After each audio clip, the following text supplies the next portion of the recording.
Welcome back to Swartkop's International World of Motoring, round 3 of the Extreme Festival of Motorsport National Championships, and single-seaters are out on track, which means it's time for the Investchem Formula 1600s. So far, Jagger Robertson has been the dominant factor, and he'll be looking for another double here this weekend if he can get it. But there's been some significant improvements coming out of Karabo Malamela and Siyabonga Monkonkwana. Take away nothing from race 2 winner in Cape Town, Jason Kutsia. He'll definitely looking to try and sort things out and get back to the front end of this little battle. Alex Voss definitely wants to turn his luck around, and he'll be looking to do that here this weekend. And one man missing from the grid is Nicholas Van Wheelie, who unfortunately wasn't able to make it out for this round. We wish him all the very best to get him into the top end of the field again by the time we get to the next round in PE. Jagger looks confident and has put it onto pole position. Let's see what he can do now in race number 1.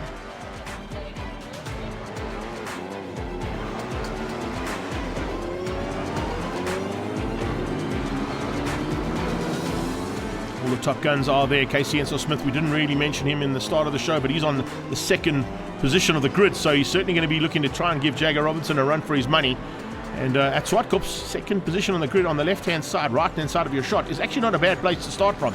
There's a bit more grip out there because it's not the clean line that's used for racing. There's a little bit more advantaged maybe on that inside line. But you can see, nice bit of manoeuvre from Justin, just giving Jagger a little bit of an angle on the start there. Karabo Malamela, as I said, ever improving. And the KMFT Marita machine looking for a chance now to try and get to the front end if he can. 5-second board goes up. Lights are on. As they go off, we go racing, and it is once again Jagger Robertson off the line. Having messed up his start in Cape Town, he's never going to do one ever again. A little bit of, I was going to say a little bit of touching, a big bit of touching, as Ewan Holtzhausen gets sent to the sideline there by Renzo Ribeiro. The metal use spares car was on the inside, the two of them clipped. Looks like Ribeiro's going to get back on track, but certainly that Fly Sapphire car is stricken inside the kitty litter. Ribeiro's back on track. And yes, there you go. Holtzhausen climbs out the car. There's possibilities, I was going to say, of a red flag, and that's exactly what comes out. Red flag comes out there. It's going to take a while to recoup that single-seater. It's a low-slung single-seater. Bit of damage to the 69 car there of Mikel Besaidnout as well. He was involved in that. And then at the back end, good to see Nzalo Koza stepping up. See, having a little chat there, the two of them just discussing what went wrong. Renzo Ribeiro, this is exactly what went wrong. Just an inside line. And in fact, I don't think Renzo was in trouble there at all. Ewan came across on him, and the back and front wheels touched. And that's the onboard of what it looks like going into turn 1's kitty litter. Not what Ewan Holtzhausen wanted. Restart once again. Malamela trying to go there with Casey Enso-Smith, but it is the dominant man in single-seater so far, who's possibly going to be outgunned on the second start there. Casey Enso-Smith round the outside of turn 2. Will have to get through, and he's found a way through. No, he hasn't. Inside, in fact, 3x3 into turn 2. Malamela was on the outside. I could hardly see him as they tucked in there, and the three of them came into turn 2 side by side. Now it's 2x2 coming onto turn 3. Inside line will be Casey Enso-Smith, which is why Malamela's a little bit further to the left-hand side of the track than what he'd like to be. But as they go up towards turn 4 now, one of them is going to have to give way, and Malamela says, right, let's get on with this. Tucks in behind Casey Enso-Smith, tries to cut back that turn 4 apex and get the drive up the hill. Casey saw him coming, goes across and shuts the door. Back on board here with Karabo as they go into turn number 5, and he runs wide a little bit onto the rumble strip, and Casey just slots up again. On his inside though, trying to capitalize on him showing all his attentions to the man in front. Jason Kutsia tried to dive on the inside. He saw him at the last minute and shut the door. Alex Voss now has a look on the inside of Jason Kutsia just behind that. So 4 and 5 fighting hard. Then you got Monkonkwana in 6th place. What a great start here. Absolutely brilliant stuff. Alex Voss and his best start of the season so far. Puts him up into the 5 spot, but he's got some huge work to do to get through there on Jason Kutsia. Race victor already this year in Cape Town. And behind him, Siyabonga Monkonkwana looking for that first victory of the season. Monkonkwana definitely looking for a chance to catch up with Karabo, who we go on board with as they come out of turn 3. Heading up onto that back straightaway, trying to close the gap down on Casey Enso-Smith. Enso-Smith doing the same thing to try and close that gap on Jagger Robertson, who seems to be opening up a little bit of a margin now. Jagger Robertson just inching away, and it's to the tune of about 3 car lengths now as they head to turn 5. Up onto the brakes. And it's late braking coming from the Pretoria North Toyota and Liqui Moly sponsored car. Nice to see that the people who are behind Swartkop's getting behind one of the fastest men at Swartkop's this weekend. Great backing there for a very talented young driver. Mikel Besaidnout battling a little bit there with some damaged rear wing. And he's going to have to try and fend off the attack coming from Nzalo Koza and possibly from Renzo Ribeiro. Koza's on his tail. And Ribeiro not too far behind that, having to start from the back of the pack as he was involved in an incident here in turn 1 with Ewan Holtzhausen, as we saw. In that mid-pack as well, looking for Srin Naidu and Storm Lanfear to try and close that gap down. The two of them not quite there just yet. And coming across the line, you can see just how hard they're pushing. Zalo Koza at the back end of the field. Renzo Ribeiro now looking for a way through there on the two cars just ahead of him, and that's a great little fight there. Lanfear's involved in it now as well, so the three of them going at it. The Metal U-Spares man we go on board with as they come out of turn 3. Onto the back straight, watch and listen as they go down. 1 gear, pitch it in. It's good driving here from Renz. He's got a nice smooth line there from turn 4's point of view, and he hasn't done anything wrong there. Just got to try and up the pace ever so slightly to bridge that gap between himself and the two cars just ahead of him. Might have a little bit of damage, I'm not quite sure, because remember he did go off into that thick kitty litter, and that can always do some damage to a low-slung single-seater.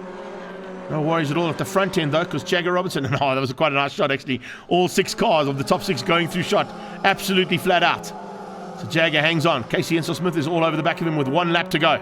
Can Ensel-Smith find a way through here on this last lap?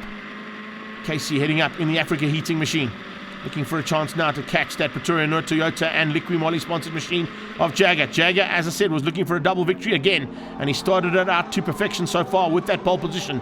Can he hang on for the race victory? We go to the top of the hill. Karabo Melo just hanging in there for a possibility of picking up the pieces if something does go wrong between these two. Doesn't look like there's any answer here from Casey's point of view.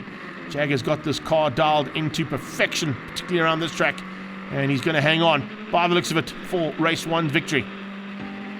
Down the hill they go to turn 8. Last chance here for Casey. Doesn't have a go. No, hangs on for 2nd place. So it's going to be Jagger Robertson to take the first victory here for the Investchem Formula 1600s, and wins out over Casey Ensel-Smith and Karabo Malamela, with Kutsia behind that and Foss on his tail. Confirmation of that top 5. Robertson, Ensel-Smith, Malamela, Kutsia and Foss. Monkokwana in 6th place ahead of Srin Naidu, Storm Lanfear, Renzo Ribeiro and Mikel Besaidnot, your top 10. Just behind that, Koza, and no finish there for Holtzhausen in the Total Plastics and Sapphire car.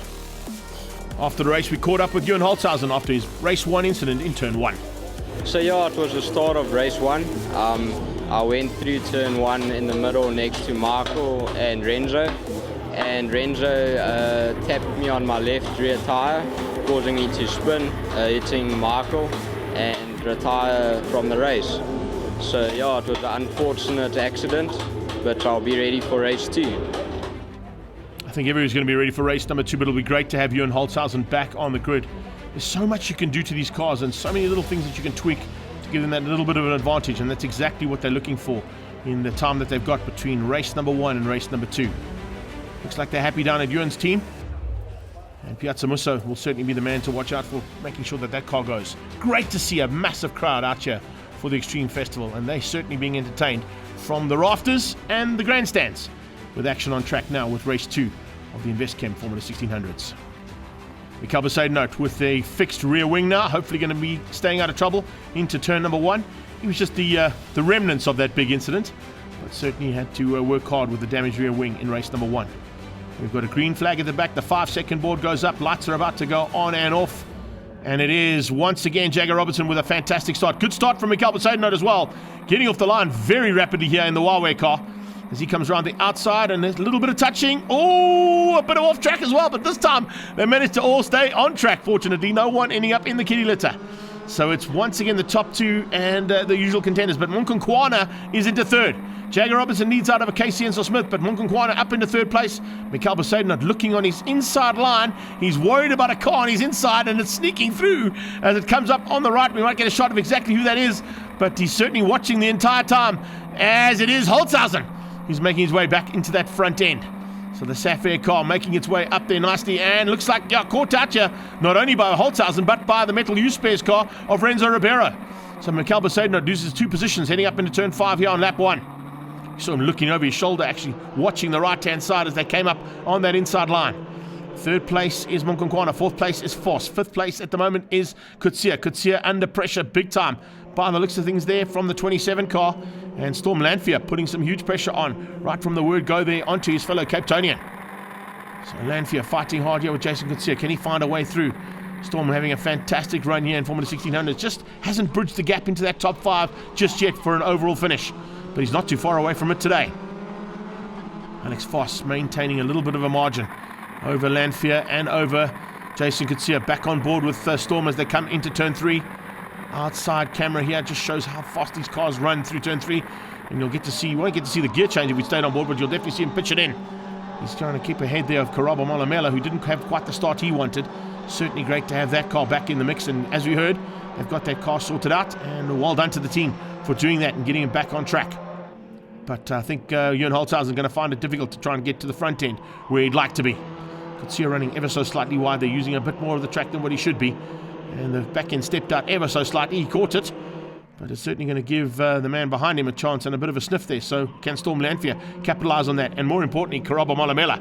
Malamela's got great pace, locking up down into turn 8. Looks like that might have been Nzalo Koza or Shrin Naidu. I think it was actually Shrin Naidu who locked up into turn 8 there. Don't want to be doing that, putting flat spots onto these cars. Whoa! That was a great onboard camera shot there. Thanks for that, Mikhail. We saw Renzo a little bit out of shape. Back end stepped out, oversteer, caught it, and managed to survive turn 1. That could have been very nasty had that thing snapped on him coming out of turn 1. Jason Kutsia now trying to find a way through there on Alex Foss. Foss shuts the door. Carries good corner speed into turn 4. Probably got a little bit more experience here at Swartkops as the leaders are getting away. Jagger and Casey just running their own race out front. We're on board with Karabo. He tries to bridge this gap just ahead of him. Malamela didn't get quite the start he wanted, but he's certainly now looking to hunt down those top 5 and get himself back into contention for a top 5 finish. This is a good shot of him. Look at how hard he works. Very smooth on the wheel, and certainly using all the advantage he's got right now to get that gap closed on Casey Enselmith and Jagger Robertson out front. But I don't think anyone's going to have an answer to the two of them. They really have got a clean pair of 4 sets of wheels going into the second race. Storm Lanfear with a late bit of pressure coming from Shrin Naidu. Karabo Malamela trying to close down on his fellow rival there out of the Investchem team, but Monkonkwana seems to have it all wrapped up here for race number 2. Third place is in the bag for him. If he can just bridge that gap. Nah, that's too big. It's way too big for him to catch Casey Enselmith. He's going to have to try and fend off the intentions here of Alex Foss and Jason Kutsia and hang on to third place. Third step on the podium will certainly give him some great points, and that's exactly what he was asking for. So let's see what Malamela can do. Maybe he can get into that top 5. He's not too far away from it. These two getting away, though, very easily. The Pretoria Nerd Toyota and Liqui Moly sponsored car. Casey Enselmith right on his tail, pushing hard. You can see just how hard he's having to work to stay with Jagger Robinson. But the two of them seem to be the class of the field here. This weekend really been dominant, and fantastic to see how hard they have pushed to be the top 2 in this field. Siyabongo Monkonkwana in third place, hanging on for now. And he'll be looking to try and hang on right the way through this potentially final lap. You can see he's under a little bit of pressure. But even Jagger Robertson's under a bit of pressure here because Casey's up the wick ever so slightly going into this final lap. So he's not going to give up without a fight. Storm Lanfear, unfortunately, might have to give up here. He seems to have just lost his control out of turn 2 and runs into the tyre barrier. It's not what he wanted, that's for sure. You can see he was just trying to drive out, but it didn't work out. So the race driver, SA car, now stricken in the kitty litter. Do we need a safety car, or will double yellows suffice into this final lap or so? So here we go. It's the top 2. Jagger Robertson, Casey Enselmith. Then it is Siyabongo Monkonkwana, Alex Foss, Jason Kutsia, and Malamela all over the back of Kutsia's car. Karabo wants a top 5. He's going to definitely give Jason Kutsia a run for his money here. Maybe under braking into turn 5. He shows the nose and might just set things up to turn 8. If he can carry the good corner speed here out of the double right hand at 6 and the left at 7. They come out of Kenwood, flick it through the left hander, and down the hill they go. I think Malamela's too far away though. He's not going to have enough space there to get on the inside and secure what would be a top 5 finish. So it is Jagger Robertson who now starts his final lap. He's ahead of Casey Enselmith, and he's now opened up about a car length over Enselmith. So giving himself a little bit of breathing room going into this final lap and seeing if he can just hang on for the double. He hangs on ahead of Enselmith, who's had a fantastic run here at Swartkops. 2 seconds out of 2 starts is definitely what he wants. Karabo Malamela, though, he'll be kicking himself. It didn't quite work out for his second start. His first start was brilliant. He was fighting for the lead in the first race, but eventually settled for third place. But Malamela is definitely improving every single time he gets behind the wheel of one of these single-seaters in the Investchem Formula 1600s. Up to turn 5 they go. We're back on board with Malamela, closing things down here on Foss and on Jason Kutsia. I don't think he's going to have an answer here. He's just too far back. Alex Foss also just in that mix. And fending off the intentions is Jason Coetzee. Oh, Coetzee runs wide. Malamela might sneak through here, and he's going to be on the outside line. Unfortunately for 7, that might just cost him a little bit of time, but he's side by side there with Jason Coetzee heading into turn 7. Coming out of turn 8 for the flag, though. Great effort once again, and the double goes his way. Malamela has got through, capitalizing on a mistake on Jason Coetzee's car in the final 2 corners, and Coetzee will be kicking himself big time for that. A huge mistake for Jason Coetzee drops him down into 6th place and out of the top 5. Robertson from Smith, Monkonkwana, Foss and Malamela ahead of him, and Naidu, Holtzhausen, Rivera and Besaidnout behind him. And then we saw Nzalo Caller come through ahead of Storm Lanfear at the end with that DNF stuck in turn 2. Jago answered our question with 2 wins. Oh, race 2 went very well. We got a very good start in the beginning, kept our head down, maintained the lead to Casey. Casey kept us honest the whole race, but in the end just didn't have enough to pass us, and we took the win. So we went another full house at Swartkops and moving on to the next round. Heading down to the Windy City in Kwabaga, Jago Robertson with a comfortable lead now over Casey and Smith. Jason Coetzee in 3rd place ahead of Shin Naidu and Karabo Malamela. He's made up some ground, there's only 2 points back for 5. Coming up after the break, the big question is, can Toyota get a win at their home circuit in the South African Touring Car Championship?